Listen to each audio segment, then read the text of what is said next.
Nu ar mes tikrai čia visi panašus į kvailelius, kad mums sakomi tokie dalykai? Ar aš neaiškiai paklausiau, kad čia parašyta, taip pat jį užtikrina naudinga privataus investuotojo veikla. Tai yra nepablogina jo veiklos rezultatų.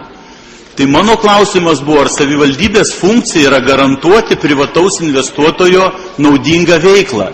Man ponas Abramavičius pradeda pasakoti apie sportininkų pasiekimus ir kosminius laivus, kurie raižo Didžiojo teatro pastogę. Tai merė, tai kam reikalingi tokie klausimai ir atsakymai, jeigu mums šitaip atsakinėjama yra į klausimus?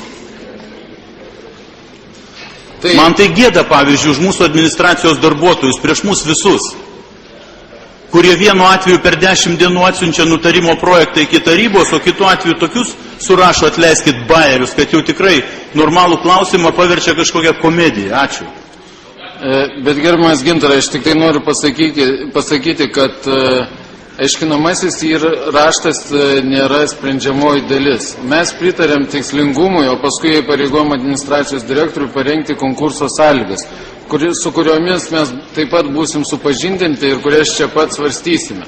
Tai aišku, gal aiškinamojo rašto rengimo eigoje ten yra pripilstyta ir nesąmonių. Nežinau. Reikia žiūrėti, bet aš manau viskas remiasi būtent į sprendimo projektą ir į koncesijos konkurso sąlygas.